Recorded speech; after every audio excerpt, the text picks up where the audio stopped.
Anime. There was a time when it didn't exist. And then it did. Some people would say there's more into it. To which I want to say... Do me a favor, please. Get out of here. Get out of here, man! Back then, when I was in high school, I was a weep. I consumed everything anime related. But one day my cousin told me about a really cool manga and I really wanted to see it. I asked where I can see the anime. His response was, "Dude, it's only manga, no anime." Nani? At this point I didn't knew that there are a lot of manga without an anime. Of course I knew that there were manga, but most of the time they had an anime show that I could watch. Like Dragon Ball. So many cool new stories, art styles and characters that I found. And it was always such a great feeling when you figured out that this one manga that you read would get an anime adaptation. It was so sick! Woo! But over the years I kinda lost interest in manga and anime. Yes, I read or watched one when I had time or a friend of mine recommended to me. But overall, I was more into games. So everything I'm gonna say in this video is not a definitive opinion, but only my opinion. I'm just a dude which wants to talk about topics, okay? So let's have some fun here. So, back to the topic. Is it possible that some manga don't need an anime adaptation because they are perfect in their current form? Is it possible that the step, which is always viewed as a major breakthrough, may even damage the origin of it? From manga to anime.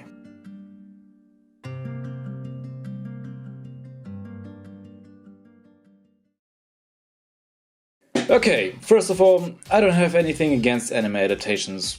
Calm down. I'm not a hipster. To be honest, I even think there are more positive points when a manga gets an anime adaptation than staying to be a manga exclusive. First of all, the obvious point. With the transition to anime, you get sound. That means iconic sound effects, exciting music, and sometimes really good voices.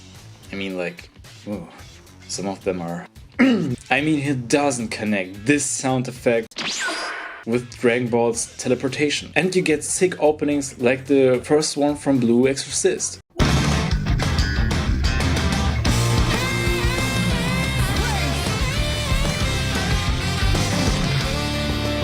Or those badass voices like in One Piece.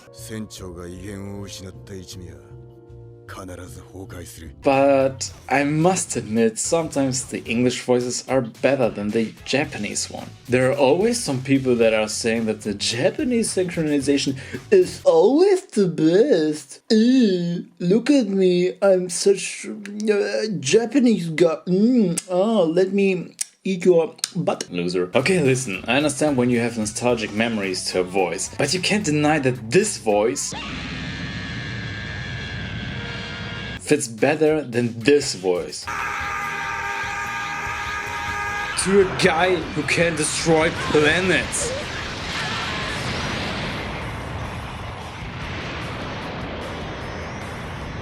And don't even let me compare it to Vegeta's voice. I mean, sheesh. Grading on a 100-point scale, I'd give you a 30 at best.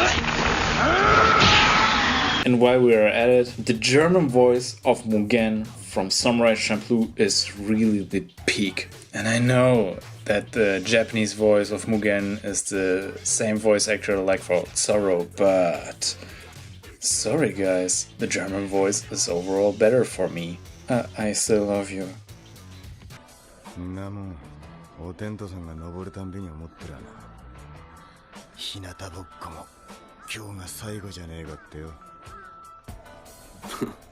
Jeden verdammten Morgen, wenn die Sonne aufgeht, frage ich mich, ob der letzte Tag meines Lebens gekommen ist. Samurai Champloo's anime adaptation overall lived because of the great music. You can almost taste the hip-hop theme around it. I mean, listen to the intro. Listen to the battle music. Even the transitions.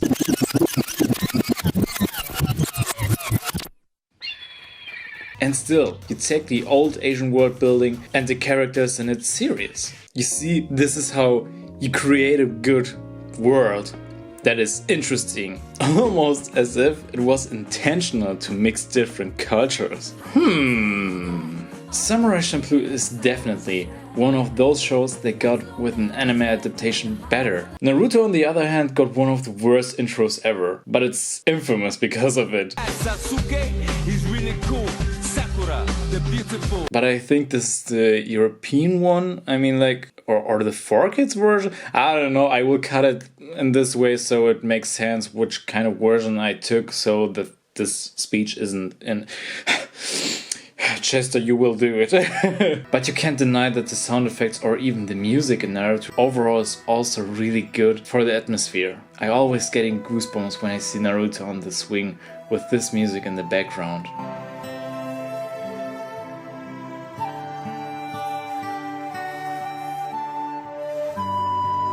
Oh yeah, and the intro Bluebird is also sick as fuck. But I think a lot of people would say that Naruto anime is worse because of the long ass filler episodes. So I think a lot of people would say that the manga of Naruto is better. Even I must admit that the art style of the manga looks interesting. It's kinda dirty, in a good way. Some covers or some drawings between the chapters of characters are sometimes so over the top and busy. Pretty neat. I especially love the Naruto drawing where he's portrayed as this badass ninja with kunais and blood everywhere. Yes, it is edgy, but that's not always something bad. For real guys, I kinda missed the time where a lot of edgy stuff were coming out because people thought that this is cool and that this is what the kids wanted. I don't know, it had something. I hope in some way it will come back. But of course, there are some manga that got a better art style with an anime, like Kill la Kill or Mob Psycho 100. But Mob Psycho 100 doesn't count, because the manga was drawn by the writer, who's not an artist. Still, I kinda like it. I love Kill la Kill. It has style, good fights and a good humor. Thus thick outlines and good use of colors just pops out from the other countless generic anime shows that popped out around this time. And yes, the manga looked already really good in my eyes. But like I said, the use of colors, sound and music just made it so unique till this day for me.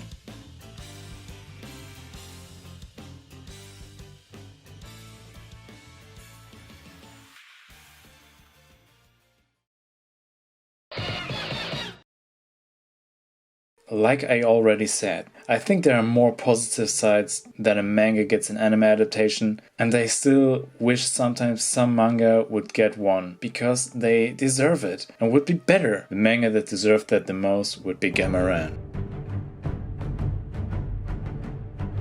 𝙼𝚻 is about a 15-year-old boy called Gamma, who competes in a tournament where different fighting styles compete with each other. Every team represents one fighting style. And so that's Gamma. He represents the Ogama style. A rare and hard style to master. Only a handful of people are learning it, and even less mastered that style. And even though Gamma is only 15 at the beginning of the story and he is still a student, his skills are astonishing. Gamma is able to copy moves from his opponents and combines it with his own style on the fly. He only needs to see the move once and it's already in his move pool. He's like a Smeargle with swords and too much energy. Of course you learn why Gamma is such a talented fighter and what his motivation are, and a lot of enemies are getting the same treat. The opponents are presented very well, be it what they drive, what their background is, or how they even see Gamma as an opponent and as a human. Because of that, you kinda start liking them, to respect them, and even feel sorry for them at times. 𝙼𝚻 is just something special to me. Gamma was one of those first characters that I admired back then, and I still do. And it's, I don't know, about 7 years past, maybe even longer, I don't know. Once he had a fight against 3 skilled fighters, and he took all of them out, but his left arm was pierced by one of their attacks. After that fight, he wanted to go back to the town so he could get help and rest, but a few minutes after the first fight, he got instantly attacked from another enemy. Even though the rules are between each fight there's a resting time, but some of his opponents don't really play by the rules. This time it's an archer. Even though Gamma was heavily wounded and he didn't even know the location of his opponent, he knew he shouldn't run. No, it was the opposite. He couldn't let him escape. He got shot in his leg, his speed was reduced, and his power been cut in half. The archer used 3 types of arrows. Destruction, massive destruction, and very accurate. And circle. This arrow has the ability to turn, so Gamma can't hide behind trees. And the last one, Fang. The best one for killing. Gamma can run very fast, he can't hide, and his opponent is far away. What did Gamma? He went straight to the enemy. No hiding, no playing around. He knew an archer needs always a few seconds to fire the next shot, and in that time he went forward. But always when an arrow was shot, he kneeled down and took a stance with his sword and he blocked them with the tip, because he knew that his sword would break if he would block it regularly. Every time he came closer, every shot was harder. He had less time to react, and it was stronger. Step after step. And then... What I wanted to show is that in Gamma Run, everything has an impact. Every wound, every turning, and every step. Gamma Run deserves an anime, or at least read it. I promise you, it's worth it. Now we come to the manga, why I made this video in the first place. It was the one that my cousin recommended to me back then, 10 years ago. The one I mentioned at the beginning of this video. It's none other than Sun Can Rock. Sunken Rock is a manga from Korea, from the great artist 𝙵𝚾𝚘𝚖. Yes, the same 𝙵𝚾𝚘𝚘 that made Dr. Stone. If you like anything mafia or gang related, then this is your manga. The story, in short, is that the protagonist, Kan, is a loser who lives in Korea in a shitty apartment. Is there even a toilet? Kan's biggest dream is to become a police officer, but because he is a school dropout and a thug, they didn't want him, and every other employer. So what did Kan do? He protected an old man in his ramen shop from a gang, and he accidentally became a mafia boss. Relatable! But not any mafia. No. But probably the worst one in Korea. I shit you not. They didn't have money, cars, or even a flat where they could meet each other. I think I don't need to mention that no one respected them as a gang, and they didn't even have territories. Even though Kan felt like they need more him than he needs them, he still got them all of this in the first week. But how? Do you remember when I said that Kan is a thug? Well, let me explain that a bit different. He's not a thug, he's the thug.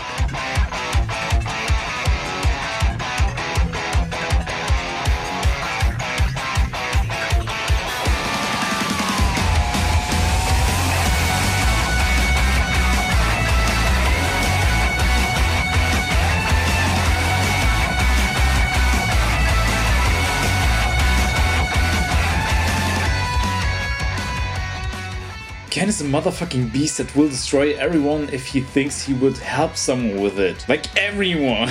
And I think this is what makes Kan special in the criminal world of Korea. He doesn't want to have territories, money, woman, and stuff like that. He wants to help those who can't defend themselves. He's giving them hope and light in the world where darkness takes the upper hand, like sun. And he will protect them no matter what, like a rock in the surf. This is Kan. This is Sun Can Rock.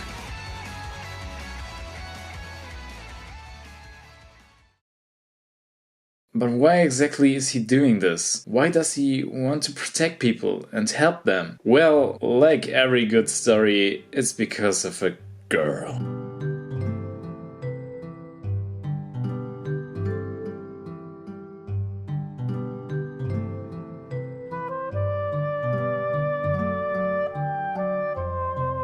Read it for yourself, you moron, if you want to know more. Similar to Gamma, Ken was one of those characters I looked up back then. He had a huge impact on me. He's the reason why I love characters with white hair. He's the reason why I love baseball bats, because it's his signature weapon. He's the reason why I love to wear shirts, coats and other badass stuff. He's the reason why I love flawed characters. Sunken Rock even gave me Breaking Bad vibes before I even knew Breaking Bad. The creator of Sunken Rock, called 𝙵𝚛𝚘𝚖, is such an amazing artist, and he puts so much love into details, and you can totally see that in a lot of his projects before Dr. Stone. Don't get me wrong, I like Dr. Stone, and it's still beautiful drawn, but I saw instantly that 𝙵𝚛𝚘𝚖 simplified his art style in Dr. Stone. It was probably intentional because less details are easier to animate, and Dr. Stone even got an anime, but it's still sad to see how 𝙵𝚛𝚘𝚖 turned his skills down so it looks more like a shonen manga. He had always such a great detailed and realistic style that we have so rarely. I mean, look at Shishu from Dr. Stone. When he appeared the first time, yes, he looks with his dynamic pose, his details on the knuckles and his cool hair. So damn cool. But in comparison to Ken, he will always lose. Look at this shadows and this line art. Fuck, it's so good.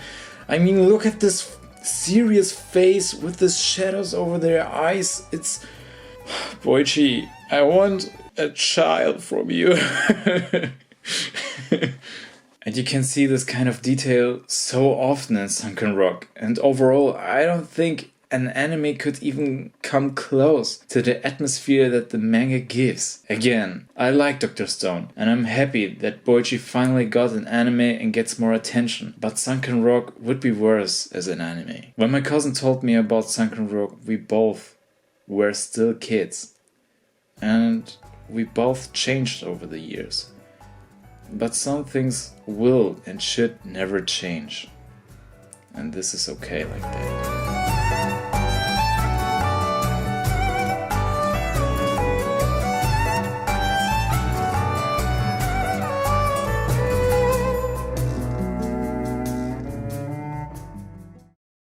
Okay, enough for today. I really want to show more examples, but this video was so fucking hard to make. Sorry guys. But do you know which scene is definitely better animated?